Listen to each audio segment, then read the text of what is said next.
Je suis ravi d'avoir été invité par le SGL pour discuter et échanger avec les élèves, les élus lycéens et les militants sur leur vision de l'avenir du lycée, leurs projets, les réalités du quotidien, les difficultés et élaborer ensemble des propositions pour les prochains mois. Là, on parle de la mission des élus lycéens, les difficultés, les préoccupations des élèves, pourquoi s'engager, pourquoi être élu au CVL, au CAVL, au CNVL, au CSE, pourquoi pas. Et beaucoup de sujets émergent comme le développement des maisons des lycéens, la question du harcèlement à l'école, la promotion de la laïcité et on voit qu'il y a beaucoup d'envie chez ces élèves. Là, par exemple, on s'est interrogé sur la façon de développer les maisons des lycéens. On s'est interrogé sur le rôle du délégué académique à la vie lycéenne, sur la façon dont un élève, quand il est élu au CAVL, peut influencer la politique de l'académie. Les élèves que j'ai vus là, je suis certain, retourneront dans leur académie et dans leur établissement avec des projets nouveaux, en connaissant mieux leurs droits, en partageant des expériences.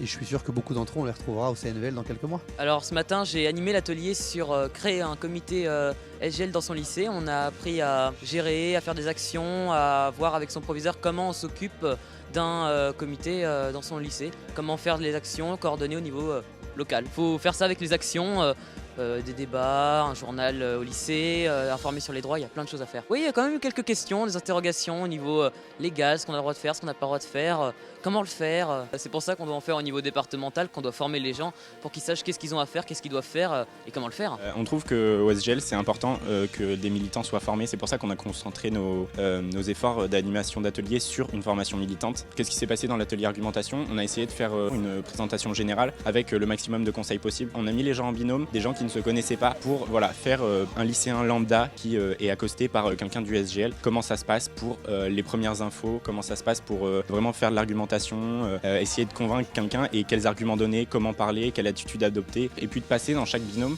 pour vraiment voir le potentiel de chacun et derrière, même dans la journée, en reparler avec chacun, donner les meilleurs conseils, essayer d'améliorer toujours plus parce que on veut que le syndicat général des lycéens devienne de plus en plus grand, de plus en plus fort et toujours plus de poids, et ça passera aussi par les militants sur le terrain. Alors j'ai animé un atelier sur la communication, donc sur l'importance de la communication, comment faire des visuels, utiliser les réseaux sociaux, et puis pour aussi globalement discuter avec les militants et répondre à leurs questions. Et puis on a aussi un peu discuté de à quoi servait la communication, comment la forme pouvait rendre service au fond. Disons que le SGL a une identité numérique du coup qui est vachement visuelle parce que c'est une manière de faire passer les infos qui est plus ludique, qui est moins relou que lire 3 pages de compte rendu. Ça nous permet de toucher plus de monde de manière plus efficace.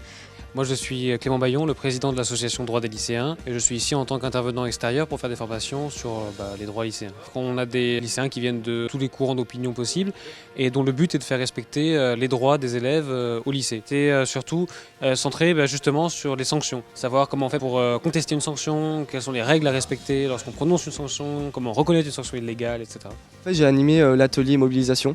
C'est très important de pouvoir savoir comment gérer une mobilisation parce que souvent on n'a pas les connaissances pour faire ça et c'est très important. On s'est centré en fait sur les mobilisations en rapport avec les manifestations. Qu'est-ce que j'ai expliqué? D'abord, s'implanter dans la ville et dans les intersyndicales pour être légitime. Donc appeler les syndicats professionnels. Et en tant que syndicaliste, on a le devoir de savoir gérer une mobilisation parce que c'est un de nos moyens d'action.